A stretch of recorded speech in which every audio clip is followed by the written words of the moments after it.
Welcome back to the Lunchtime Catch Up podcast. This is episode number 2 of the Lunchtime Catch Up podcast, Best Top 20 Players of the 90s within the Essendon Football Club. My name is Grant and with me is Scott. Hello, everyone. Welcome to be back. This is part 2. Last week we did our numbers 20 to 16. Lots of fun debates and lots of varying lists this time, quite different from the 80s. But joining me again is Rohan Connolly from Footyology. How you going, Rohan? I'm going very well. Can I just say this is the, third or fourth one of these I've done now, and I've resisted the temptation to do a cheap gag about the Brady Bunch, but that's how it looks in this gallery view on Zoom. It's either the Brady Bunch or uncelebrity squares, I think. Either will do. We just need one more person to make the 6, and then it's Brady Bunch all night. Oh, and the bad jokes. I'm quite happy to play the ugly Dave Gray role. I like it. To the right of me, we have Neil. How you going, Neil? Great, thanks, Scott. Really happy to be here again. I've been going through the list during the week, and listening to all the other experts here. I think I might have made a little bit of a boo-boo with Sean Denham last week. Had him a little bit too low, but we'll see where we are this week. Really enjoyed the discussions. It was fantastic to have Gary on board. Great hearing all his stories, and Rohan, of course. And speaking of Gary, why aren't I in the 20 to 16 list? How you going, Gary? I'm very well, gentlemen. Yeah, thanks for the invite back. I didn't expect another one, but yeah, it's a pleasure to be here, and I'm interested to hear your 15 to 11, sorry. No, the feedback was fantastic, Gary. I reckon you dragged at least another 17 viewers on board. 17, so double our audience. And and the check will be in the mail, will it? Too? Good. Oh yeah, of course. Yeah. It's just slow down some Corona. Buy me a coffee. I hear you're getting paid double what I'm getting paid. Yeah, 2/5 of you know what. Exactly right. Exactly. And look, it's a good segue to actually just a big thank you to the people who are tuning in. We weren't sure what this forum would produce. Probably the first week, it was all new to everyone. We had about 50 listeners on YouTube, and I thought, I'm not sure how this is going to go. Then all of a sudden, we got 100, then 200, then 300, then 400, and we're getting closer to the 800 views just on our first episode. So big thank you to everyone. It's obviously getting a lot of word of mouth, and our audio podcast is getting closer to 1,000 on the first episode. So a big. Can I just say, Scott, that I've been putting my own videos up on YouTube, and it can be slow going, but I think given the audience of YouTube, the secret usually is to play some sort of video game and then put yourself in the corner and just talk absolute drivel for about 2 hours. That's it. And, some people make millions of dollars out of it. So there you go. Well, we've got the talking drivel bit down, Pat, haven't we? Yeah, no, that's true. That's true. Video game. And look, it's important to note for people who missed it, and this is more to the YouTube crowd, but I'll read out the names. Last week, we did our 20 to 16. So for the YouTube listeners, and I'll help out with the audio listeners of our podcast, you can see 20 to 16. I had 20 Calthorpe, then Grenvold, then Lucas, then Alessio, then Carousel at 16. Neil had Watson, Blumfield, Carousel, Denham, Lucas. Rohan had Ezard, Madden, Alessio, Watson, Kickett. And then Grant had Kickett, Grenvold, Lucas, Somerville, Wellman. So that's kind of a bit of a wrap-up where we were last week. And Gary was awesome in sharing his views on those selections, and Neil was voted the most controversial with Denham at 70. But boys, I've heard Neil though is going to get Denham in the early teens, and it's like in the draft where you have like pick 17 and pick 14 gets you pick 9. You know, if you swap them to another club, you get your pick 9. So if he goes Denham again in the top 20 at about 14, he'll get him down to about, might be 11, 10, maybe into single figures. Actually, do you ever get in touch with Sean Denham, Gary? He seems to have, he's certainly kept a low profile since he retired. He has. He's actually, when I bother to do a tax return, he actually does my tax. Oh, really? Oh, really? Yeah. Well, see, Sean we've missed an opportunity here. I think perfect retribution would have been to actually get him to tag Neil during this week's show. So Neil's doing his 15 to 10. He could have just been jostling him. Could have been kneeling him. Yes. Yeah. I think it'd be a pretty short fight. He owns Sean Denham and Associates, so different player to what he is as a person off the field, a mild-mannered accountant, but he doesn't do many personal tax returns. I think he's more in the business, small business area, and helps people along those lines. Very good. Nice. Very good. So let's kickstart off. And Gary, just before I say my number 15, can you write down the name Greg Anderson as well? Because last week I had my little doubts about number 20, and I thought, should I have put Greg Anderson on there? We didn't really speak about him much. And I just wanted you to share your thoughts on just Greg as a player, playing with him in those early 90s period when he was at one stage almost favourite for a Brownlow, and in 90 or 91 it was. So look, I'll start with my number 15. So look, it's a player that we spoke of last week on Sean Wellman. 78 games in the 90s. Look, for me, a very, very solid defender, running halfback, really creative, really smart. Look, I think his best trait is his assurance of when he's got the football. There's some players you feel like there's a 90% probability that something good's going to happen. That there's a very little risk of a turnover or of a silly play. And Sean Wellman has, from my memory, a real gift in making the right decisions and having a high IQ. So I had Sean Wellman at number 15, and I'll go to you, Rohan. Can I just ask you, Scott, did you get that? Are you using my figures for games in the 90s? If I got that wrong, I'm sorry. 76, sorry. Yeah, okay. Well, no, just checking. You know, I did go to some trouble to come up with those figures. So. I have my glasses. Sorry, I read the. It was a really small font. I read the 6 instead of an.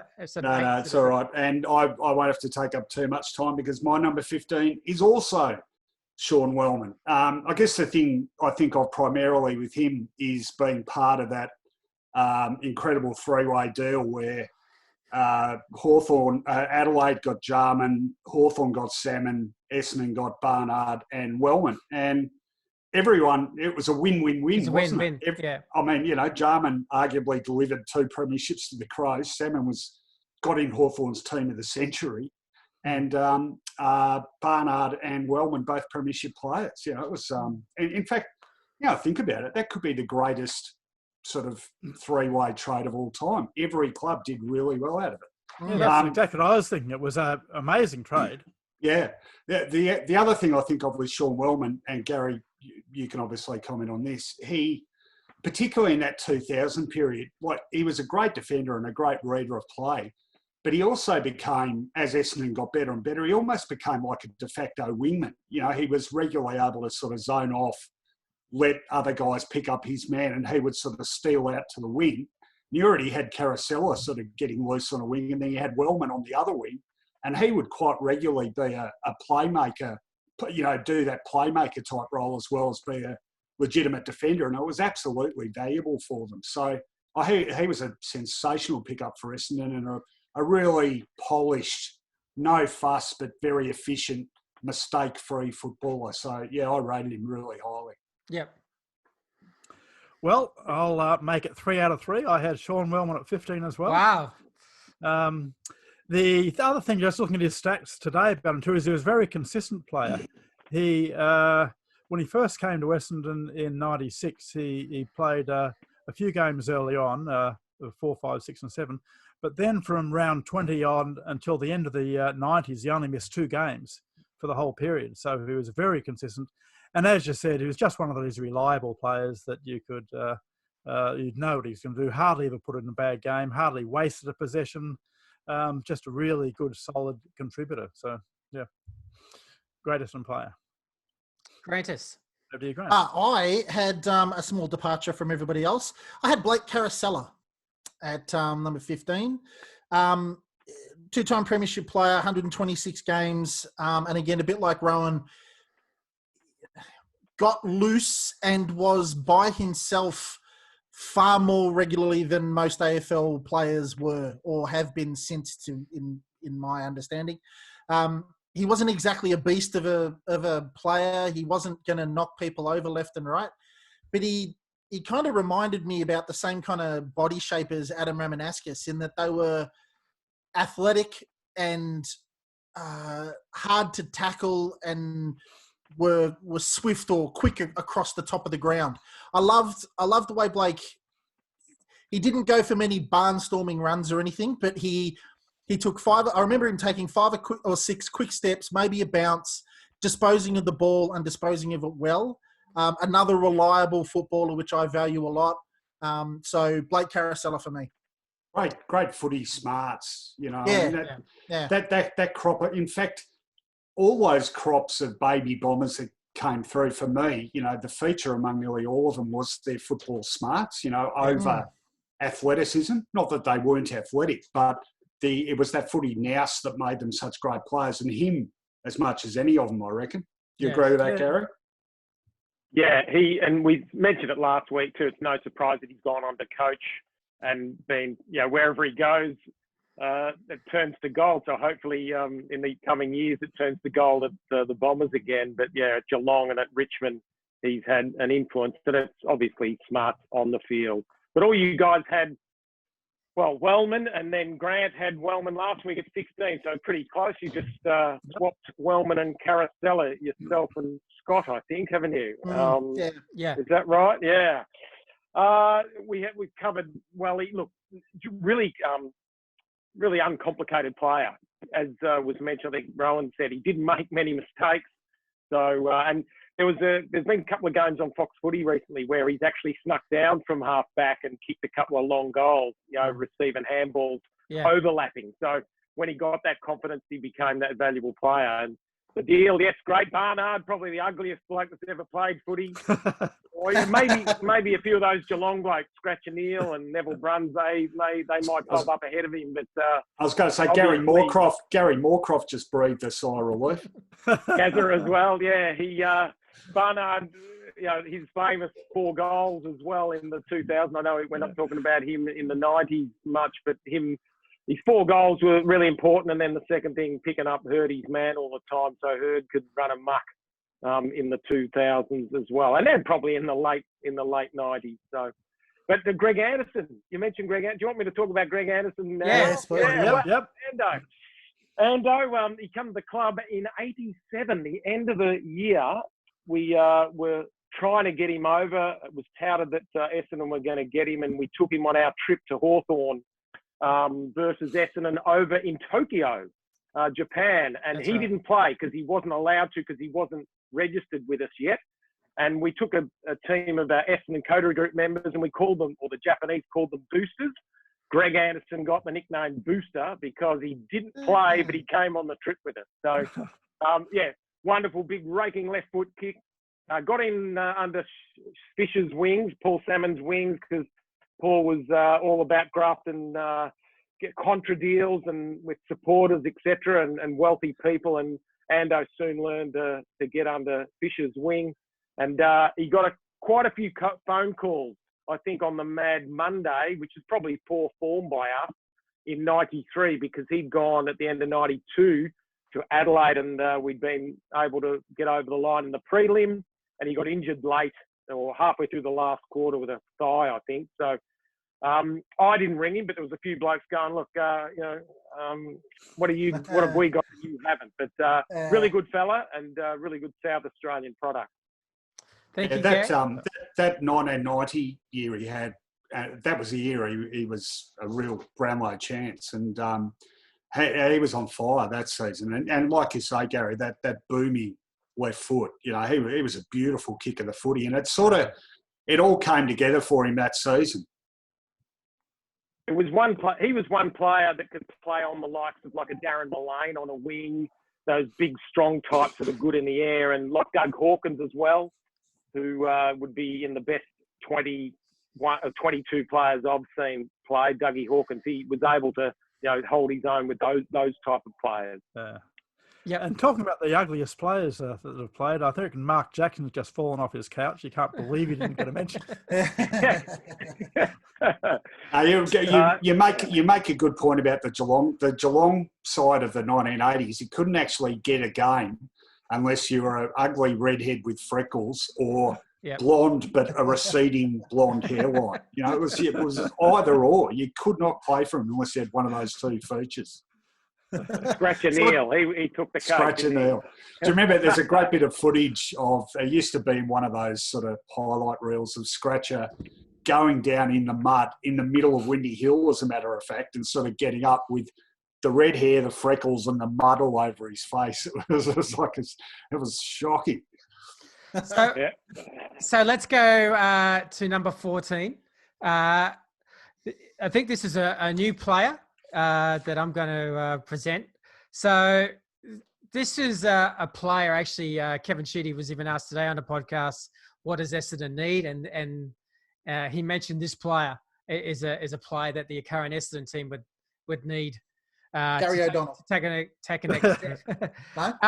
He played 108 games in the 90s, best and fairest in 1998. Damian Hardwick, a fantastic player. Gary will tell me this more than anyone, but from afar seemed like a very team-oriented player that would do anything to get a result. And one of the toughest players that probably wasn't blessed physically tough, but it didn't have to be to name this guy as tough. He would do anything possible for the Essendon Football Club to win a game. And if it meant his body on the line countless times, if it meant trash talking, if it meant putting their opposition star off their game, he would cross the white line and you know what you're going to get. But beyond that, he was actually a very smart and quite skillful player in his own right as well. And it made actually for a very good coach as we all sit here today. So he is my number 14, Damian Hardwick, Rohan. Just not too smart with laptops.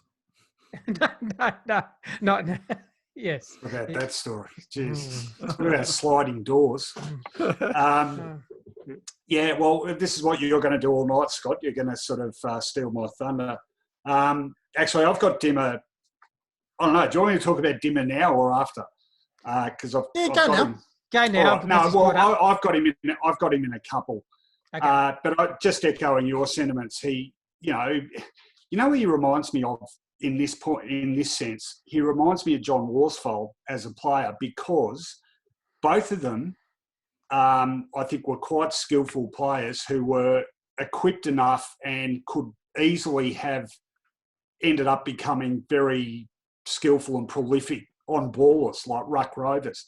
And in fact, Worsfold did that role the first season he played league footy. And I reckon Dimmer might have done it a bit before he became sort of a permanent halfback. But both of them, because they were so tough and became outstanding defenders, the legacy in playing terms is of that hard as nails. And unfortunately, often when people think hard as nails, they sort of think, okay, well, not necessarily that skilled. But I would argue Dimmer, as well as Worsfold, actually had really good skills as players. Yeah. So, he had a great footy brain. He had really good evasive skills, I reckon. Yeah, and the toughness. And that, Gary, you could address this, that ruthless competitive streak he had, that's obviously served him really, really well as a coach. I'll shut up about him when it comes around actually naming him. My number 14, right? My number 14 is someone we've already spoken about, Sean Denham. And again, too far out then. No. Look, he was very valuable player. Well, where do you have him, Neil? What number do you have? I have him 17. Yeah, maybe a touch low, but I wouldn't hang you for it. There was one I'd hang you for, but I can't remember what it was. No, that was Grant. That was Grant that's right. Yeah, okay. So Denham, 133 games in the 90s, 97 best and fairest. Really important run with role in a premiership. Yeah. But again, and this is a good point. And Gary, look, he won't sing his own praises, but I will. I mean, Gary, you know, guys that do those lockdown defensive jobs at whatever stage in their career, it's like they almost pay a price in terms of kudos for their natural footy talent. Yeah. And Gary got the chance. Gary sort of did it in reverse. You know, he got the chance to sort of do that later in his career. But I would say even with Sean Denham, I mean, when he was at Geelong, he wasn't a run-with player. He was just a ball-winning on-baller. And he had the skills to do that. And I think we all talk about what a great tagger he was. But, you know, it wasn't like he couldn't play footy. Exactly. You know, kicked an important goal in the first quarter of that 93 grand final as well. So, yeah, really valuable player. Gave Essendon the defensive midfield type they really needed because most sides had at least sort of one midfield superstar, and he got the job and always did it well. So, yeah, no hesitation from me making him number 14. Fair call. Okay, Neil. Yeah, look, I agree with everything you said about Sean Denham, and I would say he was actually very skilled off both sides of his body. It was really when I was listening to what Gary was talking about him last week, the fact that he would have won the 94 grand final with the not 94 grand final, Ferris. Yep. Best and fairest, with the exception that he was suspended for a couple of games for snotting Williams, which is fair enough. You should hand it to him. Exactly. Yeah, I think I may have underrated him a little bit there. Just on the other one, Damon Hardwick, I think I've had got him in the same spot as you, Rohan, just a little bit higher. But, yeah, just a great player to watch and really enjoy just his hardness. Again, a real hallmark of a lot of the shooty players and the size that he had is you had to have a lot of players that were hard. But my number 14 is somebody that was also talked about already. He was Stephen Alessio. Yep. Had a couple of spots higher than a few of them. One of the things that made me think of that was there was Simon Madden, who was our one of our greatest ever players and possibly our greatest ever ruckman. Voted him as the starting ruckman in the best players since 1990. And, you know, Simon Madden is probably as good a judge of anybody. So maybe I've even got him a bit lower compared to how he would have been valued by the side. Maybe Gary might be able to share some insight into that. He was maybe not as seen as valuable by supporters as he was within the club. But I looked at some of his stats, and he in the 90s, he got 20 or more disposals in 9 games, which for a ruckman forward is a really good, solid effort.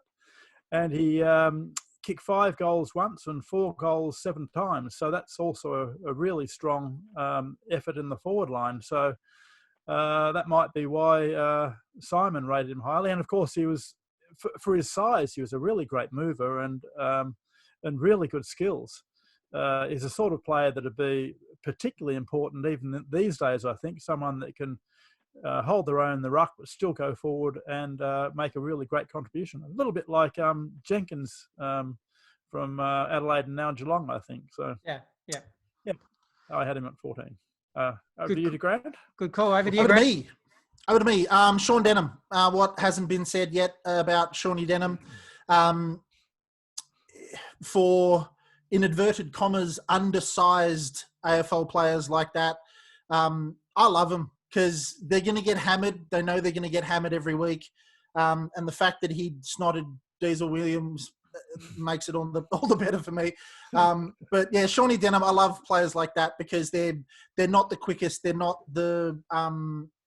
they're not going to bullock through packs like Cripps and all that sort of stuff. So the possessions they got and the work they did, they bloody well earned. So massive fan of Shawnee Denham. I'll leave it with you, Gary. Yep.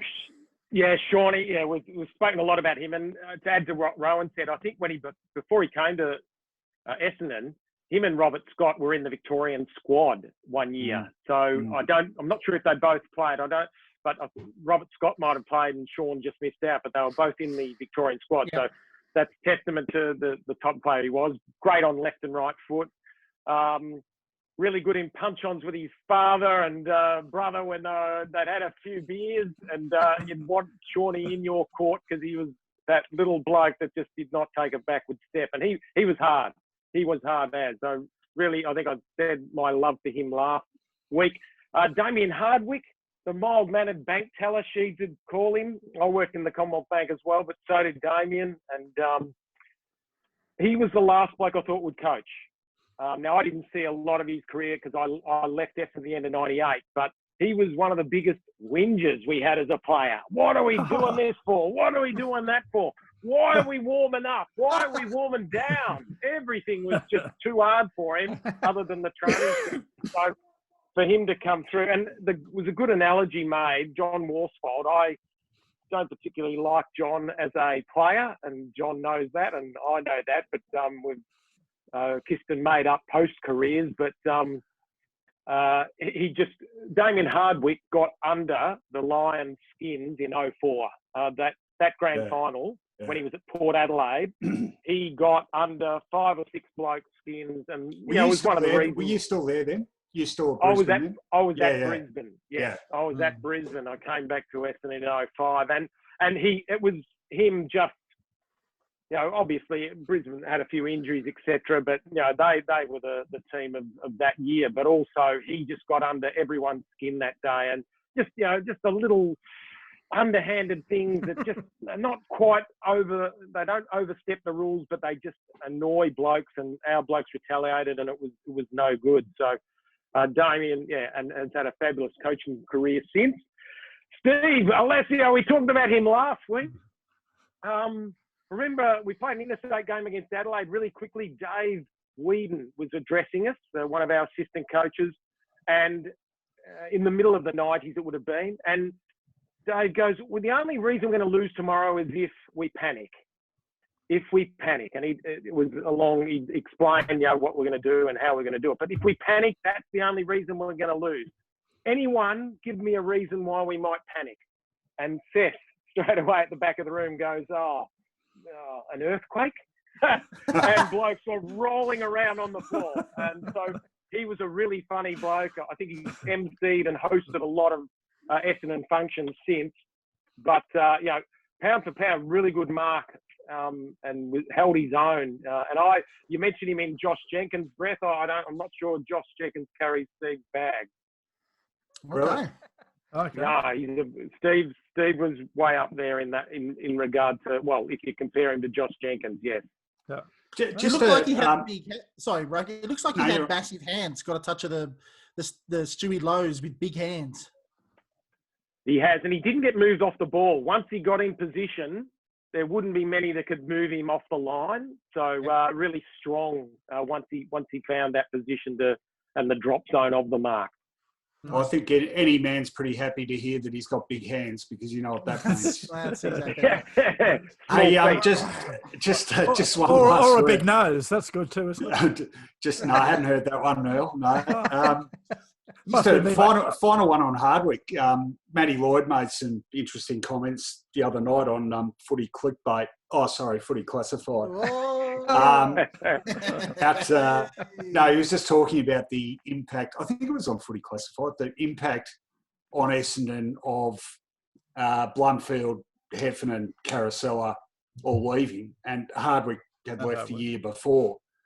And I was just thinking, Hardwick, very popular bloke, wasn't he, Gary, with players and with everyone really. And I guess one of the great tragedies about, it was salary cap issues, but Essendon had already been through this similar situation at the end of 84 and 85 when Peter Bradbury and Steve Carey got tipped out.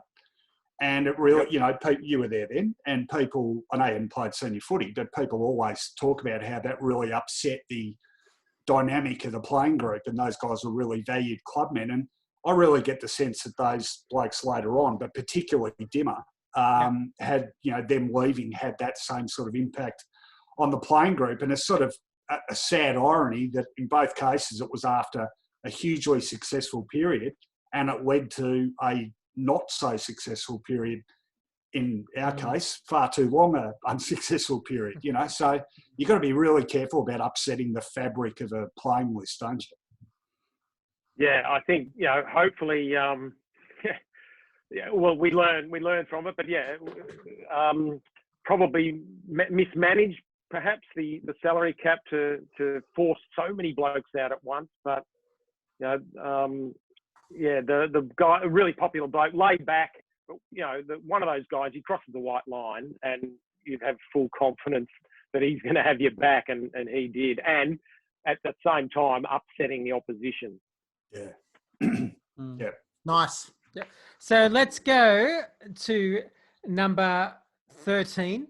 Mine's a fairly quick one. I had Sean Denham at number 13, so I won't go too along with that. I'll go to you, Rohan. Mine's a fairly quick one because I had Damian Hardwick. Nice. Nice. And let's go, Neil. And I got hung for Sean Denham, and I didn't even have him the lowest. Anyway, so I've got a new player today on this one, number 13, who I actually had in the top 10 until early on this afternoon, where I was going through a lot of stats, and he's a big drifter for me today, so I'll probably get hung on that one too. But this is Joe Musashi. Okay. Had 236 games. Oh, Neil, what have you Neil. There we go. I'd better make a change to my list then. Hang on a second. Hang on, wait. I know Joey will be Joey, mate. I'm sorry. I'll deal with Neil after. Yep. Okay. Well, What are you doing, Neil? Oh. I'll go through my my explanation for the drifting in him. 236 games, 94 goals. Had 140 games in the 90s and 54 goals. Second in the best and fairest in 1996. Now he started off his career with a great bang. He 27 disposals in his first game, late 1992, and right up till his sixth game in 1993, he had 37 disposals. 1993 all round was a fabulous year for him. Okay, it was in one of the Rising Star nominations. But then 94 and 95, it seemed like he just drifted along and wasn't quite as, he said he put on a little bit of weight and wasn't training quite as hard, which I think Gary could maybe add that, maybe after the 93. I think some of the players might have thought it might have just happened for them, and maybe it was really took to about 96 when everything really started to come together again. And then he was top 5 in the BNF in 96 and 97. But I thought, just looking at it overall, the didn't have right through each of the years as a consistent a period as some of the other players. I actually had him up around 8 or 9 earlier today, but just looking from his period in the 90s. And after 2000 onwards, of course, he had a few great years as well. But just going from the 90s, I had him as drifting back down to 13. I'll quickly go to you, Grant, and then we'll get Gary to sum up. Yes, I had Dimmer Hardwick. The one thing I loved about Dimmer was that he wasn't the biggest bloke in the world, and he wasn't like Glenn Archer, a reasonable sized unit. The thing that I've always wondered, and maybe Gary can speak to this as well, is that if you've got, I don't know, Ron Andrews running at you, or Ryan O'Connor, or some massive unit running at you, and you know that you're going to get crunched by him, you can sort of make a decision as to whether or not you want to go. With Dimmer Hardwick, he's always going to have a crack. The problem with Dimmer is that you are absolutely going to have to throw your body or commit your body to the ball to be able to get it, because you know he will. Be it a massive unit or a little midfielder, he's going to throw himself at the ball, and you're gonna, every time you see him get the ball, you know you have to commit your body as hard as he does to be able to get it. So I love that about him. He seemed like he would have a crack against anybody at any time by throwing himself at the ball. So love Dimmer Hardwick. I'll let you sum up, Gary. Yeah, covered them all. I think, Hardwick and Denham, we've talked about them. He had it was a really good year, the 98 year, my last year. I reckon if he had got his act together and had a little bit of luck, he might have even played 93. I think his first year might have been 93, but he was just in the twos, I think. And But I think he's said himself, he's a little bit lazy. Yeah, if he had been switched on, he was the type of player Sheeds would pick, and he may well have played in our '93 premiership, but he'd end up being a triple premiership player, 2 with Essendon, 1 with Port. So he probably, but yeah, some different courses for different blokes. Joey Musashi, I thought he was going to be. I didn't expect him to hear his name this early, so I haven't got much on him. What I can say. Gary Folds, when I inherited his jumper, I moved from number 44 to 10. They said, "Oh, Gary, you'll be able to get every ball that's ever got. The ball will just drop in your lap." Gary Folds, he could be sitting in the dunny and the ball will land in his lap. It's a great number to have. Joe Musashi was the quintessential bloke for that. He just knew where it was going, and he just seemed to bob up, and he would get disposal after disposal and get on the end of things. And he was a brilliant decision maker and a brilliant kick, and was obviously got better and better in the 2000s, but was still in the 7 or so years he played in the 90s was a really solid player for us. Just with Gary, 2 things that remind me of Smoke and Joe. One was when you mentioned it, he had a really good kick. I always felt he had a great connection with Lloydie as far as weighting his kick. Like it wasn't like a spear kind of kick. He seemed to have a really good weighted kick that Lloyd would run onto. It's a good point, Scott. Yeah, I reckon you're spot on there. He's similar to Glenn Hawker in the 80s. Glenn Hawker's probably the best touch kick I've seen, left and right. He could actually, he just, the message from his brain to his foot, he knew. Yeah, Joey was a lot like Glenn Hawker, absolutely. Yeah, I always felt Joe knew the space in front of Lloyd, so he knew, hey, I'm going to put this 15 metres in front of Lloyd, and Lloyd would just run onto it and pay because he'd taken on the chest. It was just the way he thought through that kind of decision making. And the other thing with Smoke and Joe, in big games, he was very, very good. Like he had a lot of moments in big games where he would show up and be quite a calming sort of presence with the ball. That's kind of my memory. I'm trying to think of specific games, but Rohan may be able to help me with that. But I always felt like that in big moments, Smoking Joe was kind of a player, even if it was out of form the previous 3 weeks. If there was a big game to be had with Collingwood or West Coast at the time, he normally had it. He turned up for it and was switched on. Oh, look, I'll be talking about Joe next week, if that's any guide. I had him next week this afternoon too. I don't want to fire all my shots at once, but look, I would just say this now. I'm not really having a go. Well, I am having a go. You really, but stick to your guns. No, well, I think, like we said, it's there's some really hard decisions to make because few players played throughout the bulk of the 90s. So I think you've got to really look hard at amounts of games as much as anything. And the fact is that in terms of numbers of games played in the 90s, Smoke and Joe comes in at number 4 behind Gary, Darren Buick and Peter Somerville. Musashi played 140 games in the 90s, which is the 4th most of anyone. And, I'd argue that most of them... You make a really good point, Neil, about those couple of years after the 93 flag. Oh. But he did, he wasn't Robinson Crusoe. He did respond pretty well after that. You mentioned, I think, 5th in a couple of BNFs. And he, apart from being the quintessential ball magnet, he was a beautiful kick of the footy, not accurate, but also a long kick of the footy. Think about the goal, for example, at 3/4 time in the grand final in 93. He had that sort of body type that could blow up a bit, I suppose, but wherever he played, you knew he was going to get close to 30 touches. Absolute gun. He's a ripping bloke. Isn't he a ripping bloke too? Like Joey, I'll tell you what I love about Joey. Like he's on Twitter a fair bit. Well, he watches Twitter a fair bit, but he doesn't tweet that much, but he'll just bob up now and again with a little dry sort of comment or whatever, and he's not interested in getting the blue tick because I was Joe Musashi. He's just like your average Joe, pardon the pun. Well, he He was on our fifth or sixth ever show that we started. Yeah, no, he's one of the nicest guys I've met. We had like no one knew us. We didn't have any pedigree whatsoever. And I just reached out to him. Yeah, let's get on. Let's do it. And sorry. So you're saying you've got some pedigree now? Well, you and the captain below you. I'll just. Yeah, well, obviously now that Gary's part of the show, yeah, we've yeah.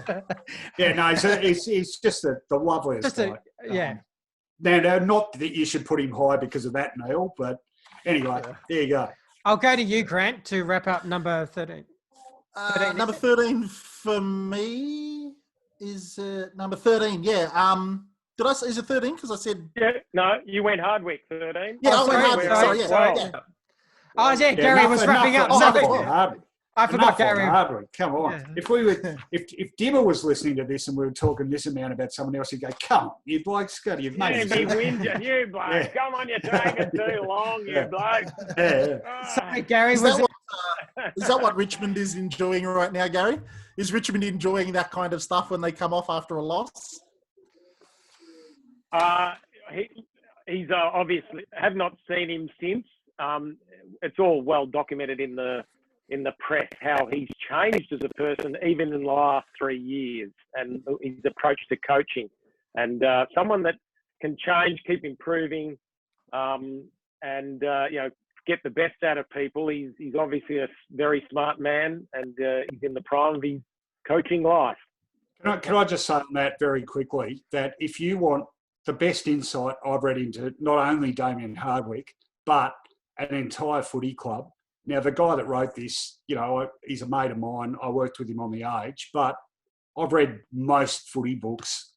The best book I've ever read on footy, or he's done 2 of them now, is Conrad Marshall's Yellow and Black, where he spent the 2017 season inside Richmond. You will never, ever get a better insight into what makes a footy club tick than that book. It is just remarkable. And Dimmer's a big part of that. I can just honestly say to anyone, if you want to read a great footy book, read that. Bugger if you don't barrack for Richmond. It is absolutely engrossing. And at any time I run into an Essendon administrator or board member, I say, read this book. This is what, okay, I know we're sort of slavishly imitating Richmond on a few fronts, but we could do no better than read that book and slavishly imitate them as a club, because it wasn't the case for them for a long time, but they got it right. And Dimmer's capacity to sort of let go that obsessive need for control and embrace the vulnerability of players and people around the club, it turned everything around. Gee, it's a fantastic. I know I'm sort of getting all evangelical about it, but it is a fantastic book, Yellow and Black. That sounds great. So look, we're getting closer to 40 minutes, so we'll we'll keep it going. Look, number 12 is a new player. I hope I don't get shot down for this. I always get nervous when I have to do a new player because I'm waiting for Rohan to go, what? So look, very, very famous name at the club, and he was actually part of our 80s. It was very high up in our 80s list for me. So to have him, close to the top 10 in the 90s list speaks of how highly talented he is. Still played 105 games for Essendon in the 90s. Kicked 43 goals in 1990, 59 in 1992, and in the premiership year, 93, kicked 65 goals. And it's none other than obviously Paul Salmon. I was going back and forth about where to put him. I felt like this was, for me, around about the right mark. Obviously, he had a big year in the premiership year, and then probably after that, he was more renowned maybe for the Hawthorn side of things.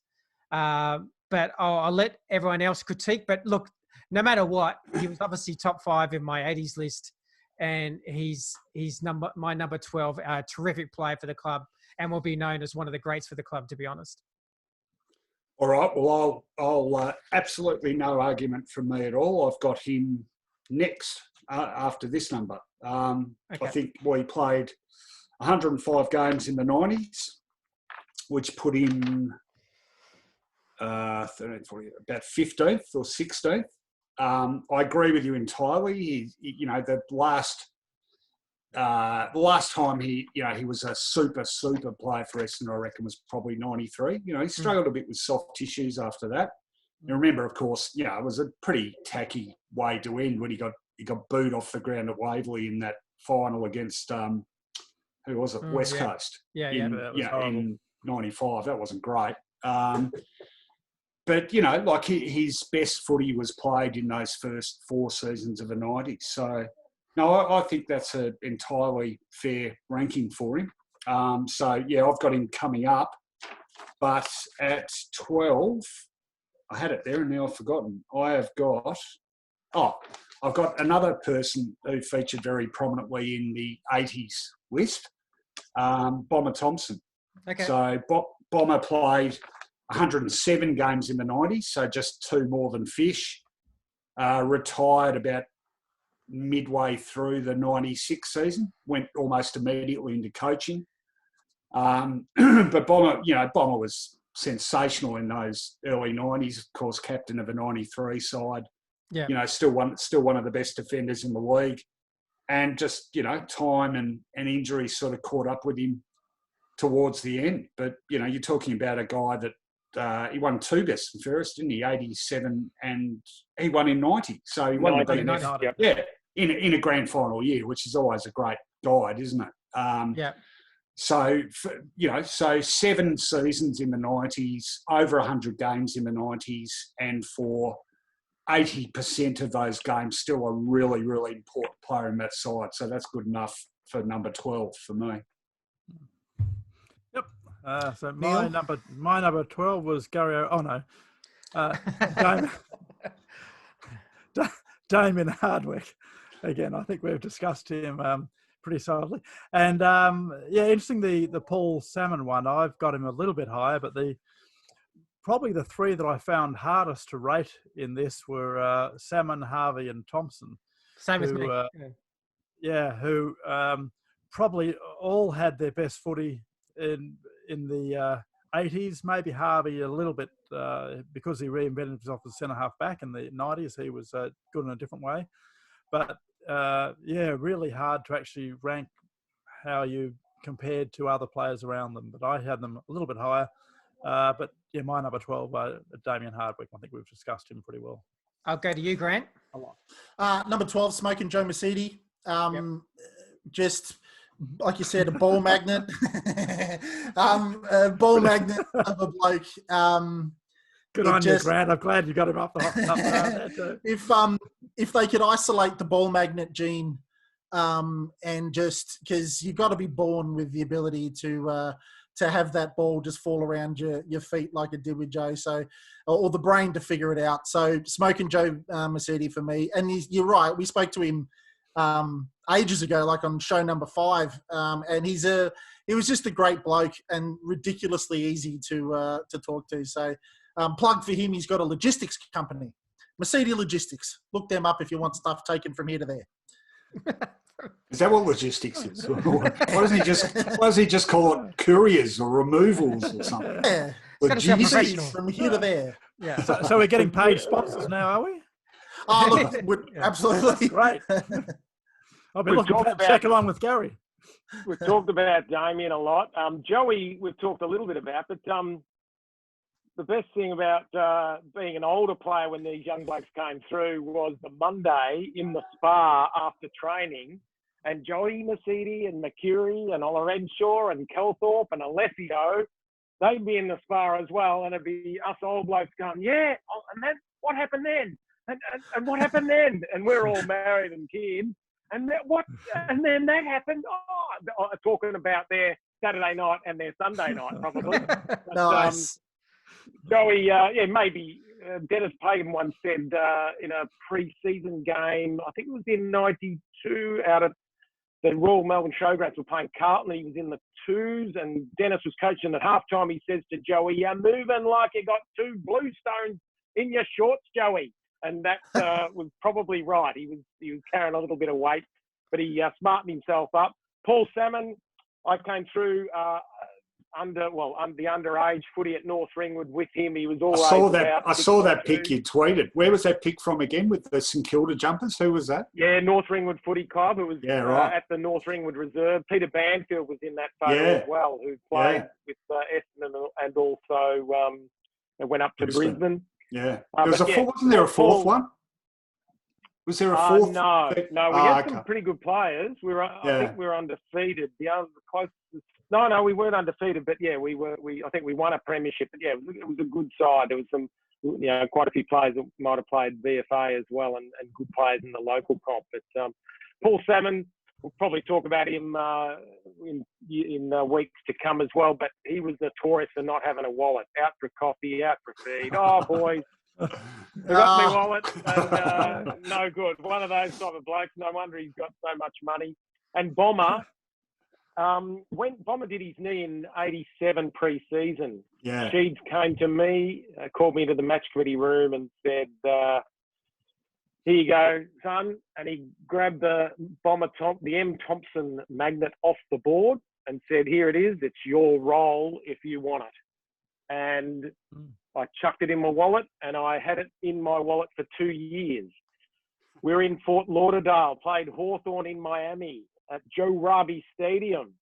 And we'd come home after the game, or, come home late, and Bomber and I were rooming together. I said, and we both had a few, and I took out this, look what I've got. I've carried this around in my wallet for 2 years, and it was the M Thompson magnet. And he looked at it, and he goes, "Yeah, fantastic, Gary." And he, out on the balcony, and we were at about a 5-story building, bushes, pools, rivers, and he'd thrown it, and I never saw it again. I was going to keep it for all time's sake, and he'd thrown it, and it's gone. But she's coming to me when Bomber did his knee '87. Oh, sorry, it was the '88 pre-season.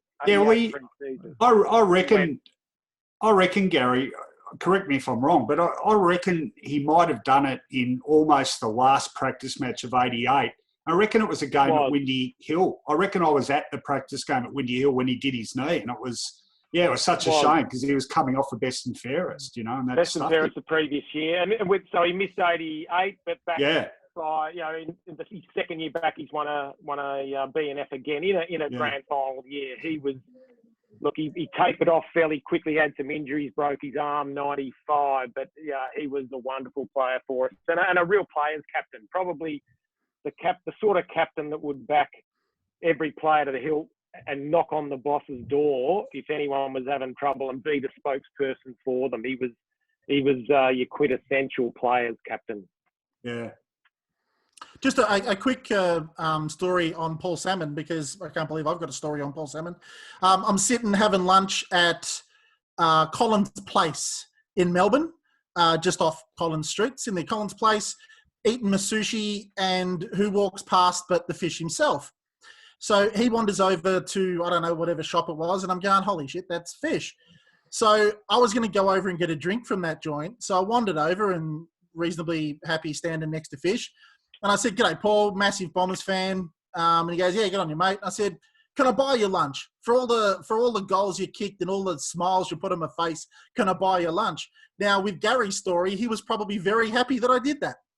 Yeah, absolutely. Yeah, and you know what? He would have walked past there for the next 3 days for the rest of the week when you were there again. So it's your own fault, mate, because you've clearly done that expecting him to go, "Oh, don't be silly," and he's gone, "Yeah, great, no worries." No, mate, I'll buy, mate, any Essendon player I've watched play footy for the club, mate. I'll buy him lunch without a problem. But it was very interesting as soon as you said that, Gary. It would have gone from a sandwich to a 3-course meal too. Any Essendon player, right? So if you bump into Gavin Keane or Ariel Steinberg, who do you say, Gary? Well, Marbles Keane. Oh, Marbles Keane. Yeah, I'm trying to think of a much maligned Essendon player of the late '80s. Gee, there was a few. When was Doc Wilden? Was Doc Wilden '90s? Yeah, we never played a senior game, so he doesn't count. No. Yeah, you know his story. They got him across for, I think it was '96, wasn't it? And he got pissed and hit by a bloody taxi in King Street, broke his leg. Oh. Yep. That'll do it. But I digress. Come on, let's get on. All right, let's get on to number 11. This is the final one for this show. Look, Gary's nervous. Gary's real nervous. He's nervous. I know. 21, 22. I'm happy to say mine's a nice, easy one. Mine's Smoking Joe City at number 11. So, yeah. So there we go. So the look on Rowan's face says it all. So you're the odd man out then, Rohan? Yeah, so I'm happy with that. All right, number 11 for me. I don't want to speak about him anymore. Paul Salmon. Oh, Paul Salmon. Okay. I'll let you go, Neil. Well, that lets me introduce another new player then. Like you, Scotty, I'm not quite get a bit nervous when you're putting up a name for the first time, wondering how far out you are. It's this Salmon, Harvey and Thompson that has thrown me a bit here. But anyway, surely the others will be fairly close. 238 games in his career for 188 goals. 238 games for 332 goals. 188 games in the 90s and 269 goals. One of the great all-time goal sneaks, as well as a very good compiler of possessions as well, is Darren Jewish. Wow. Nice. Oh, sorry. Oh, that's good. That's good. No, you're right, Neil. No, I'm okay with that one. Okay. Wow. I really loved him as a player, and I would have liked to have had him higher as well. He was another one of these guys who's a beautiful kick of the ball, could run all day, loved to go and take a bounce and kick him from anywhere. As we talked on the show, I think it was last week, when he came back from his injury, he kicked 9 goals in the game against Geelong at the G. Centenary game, yep. With the one with the funny hat for you, Gary. The thing that I actually looked at when I was going through his stats, which I wasn't quite aware of, was the number of disposals he actually got. He's famous for the goals he kicked, but he actually got 29 or more disposals in 10 games, and including a career high 37 disposals in the 96 preliminary final, which is a fantastic effort. So not only was he great around goals, but he also could contribute when he went on the ball, and was a very a great ball winner as well. And just looking at the number of goals he kicked as well, 37 in 90, 25 in 91, 32 in 92, 52 in 93 in the premiership year, 34 in 94, and 28 in 96. He really was a great, consistent player for a number of years. Yeah, well, the other important thing to remember there too is that as far as games in the 90s went, he sits at number 2 behind one man, and that one man is sitting right below me here. Yeah. So he's right. Yeah. Well, on my screen he's there. I don't know. Well, you know who I mean. So yeah, I mean, he absolutely had that longevity. I was just thinking, didn't he have he had a funny sort of body shape, Boris, didn't he? He had sort of like a big back or something, you know? Like for a little bloke, he was quite a big torso, and do you know what I mean? But he could move, though. Weird, but, yeah. No, he's a great player. No, I haven't got any quibbles with that at all. In fact, I've got him a fraction higher now. Right. Go, Grantis.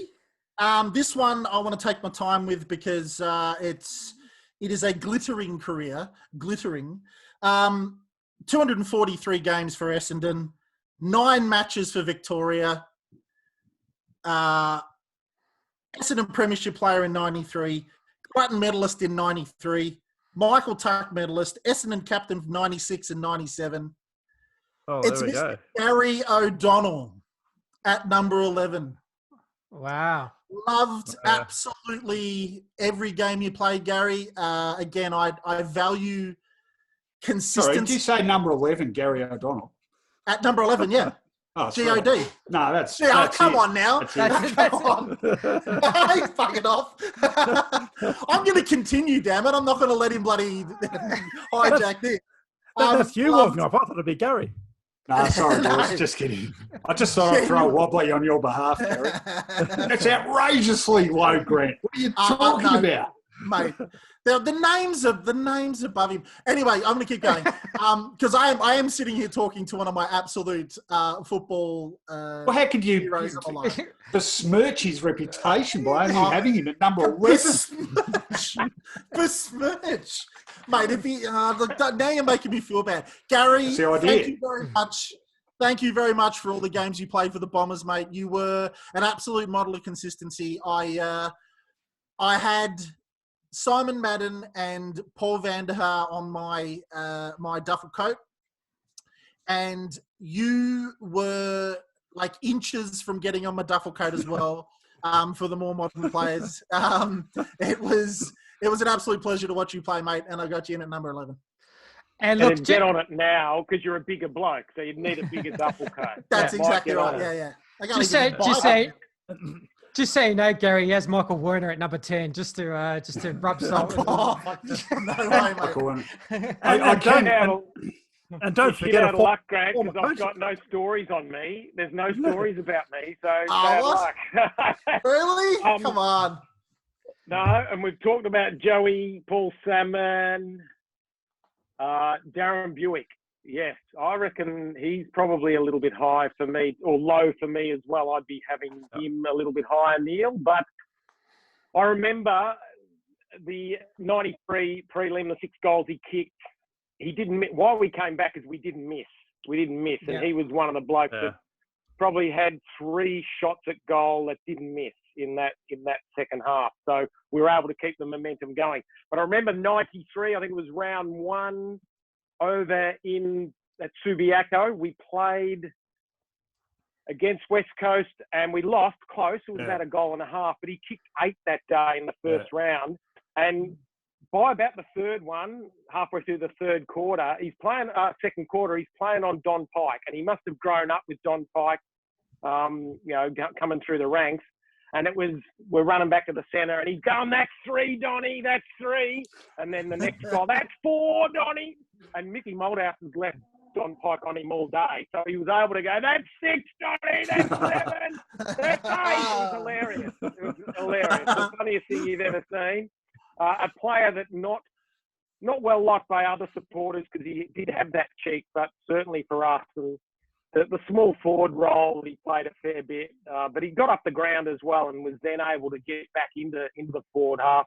And the odd pinch hitter on the ball as well was able to create something with his pace out of the centre. So a very good player in the 90s. He had great confidence in his own ability too, but like not in a stupid way. And I actually remember in 1988, I wrote for and published a club magazine. It was pretty rough and ready, trust me. But in '88, I worked for the club, and I interviewed all the recruits, and he was one of the recruits. And I just remember thinking, Jesus, you're not short on confidence, mate. I hope you can back it up, and he did back it up. He was terrific from day one. So the other thing I want to say at this point, and I am just kidding, Grant, but no. I think the guy sitting with us is going to be the subject of the biggest discrepancy in our respective rankings. Okay. Yeah. So if he has 11 stories on himself. Yeah. What I mean, Gary, is I had you at number 36. 7 and I was gonna say 22. I just got into 22. 11 and 22. So just close enough so I can talk about you and not make you feel so bad. Grant's got that horrible one of going early, and then Gary now listening to every one from 1 to 10 and saying that and obviously thinking in his head, Grant's obviously thinking I'm worse than this guy. I can say maybe I can tell a couple of stories next week. I'll have to remember them. I'm getting Alzheimer's, and it's getting old, and it's so long ago. I may not have any. Hey, Gary, I can see Gary's getting a bit nervous, because the stakes are pretty high now. I can see he's sort of thinking, well, geez, we missed out on that 96 flag and I lost that preliminary final, but maybe I can get a high place in this podcast top 10 of the 90s. You're gonna shoot a few text messages if you're up the pointy end, Gary. You're gonna shoot a few text messages off to the boys. To which ones? To you guys or to others? Oh no, to some of the ex-players. I know this will be a prestigious award if you're up at the pointy end. Highly sought after. I'll be surprised if I'm behind some blokes, and I'm already surprised I'm in front of some blokes. There you are. So there Nice. you go. Can I ask a question, Gary? In your family, with your sister having 80 caps for Australia, how is your family regarded as who's the most successful sports person in your family? Well, yeah, she's got an OA as well, whatever that means. She, if she had been a guy, a bloke, she would have played AFL footy. No doubt about that. She was the Fraser Brown of netball, and that's why Joyce Brown, who coached her for a lot of those caps, loved her. She was rough and ready, had a good time off the field, but crossed the line, and you got 100% from her. So played in a different era. She'd be a squirt now in the netball sense, because now she's got a daughter, Hannah, who's quite good. She's about 18, but Hannah is 3 or 4 inches taller than her and plays in the same position. So very interesting. But yeah, no, there's Good Friday. We had the big Zoom hookup with the family, and there's always a story to tell and always a bit of one-upmanship and who was better. And I'll just leave my record there, and she can have hers. And well, at least you don't have to worry about the balance being altered now. Whereas I was just thinking, as you mentioned that, poor old Daniel Kerr, when his career finished, his old man was a pretty handy player, I think, for East Fremantle, and he would have thought, well, I've got Roger covered, but little did he count on his younger sister sort of becoming one of the best known female soccer players in the world. Yeah, and one of the best female sports people, across the world as well. Yeah. So look, hey, Scotty, just to keep on, I want a quick shout out to Darren Buick as well for telling us about the Upper Ferntree Gully Bogan in Joshua Begley, and getting him down to the club. So a big thanks, Buick, on him. Yeah, well, he became a bit of a recruiter, didn't he, Buick? Yeah. Thanks very much for that. He may have even got Jordan Ridley a little bit, if memory serves me correctly, too, from a similar area of Melbourne. Look, I just want to, I'll wrap that up now. Thank you so much, everyone.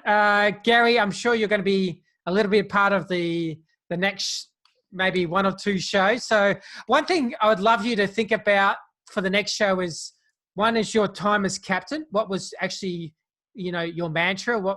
How did you see captaincy at the Essendon Football Club? And I'd love to also look into, after the 93 premiership was won, there's always a lot of talk about how the players came out after that. There's always you hear a lot of players talk about we probably over celebrated. Maybe just talking about that kind of time frame as well. And just for the listeners, part 3 will actually come out quite soon. So part 2 I'll get out tomorrow, which is Thursday time in Australia. And then we may bring out part 3 around about Sunday or Monday.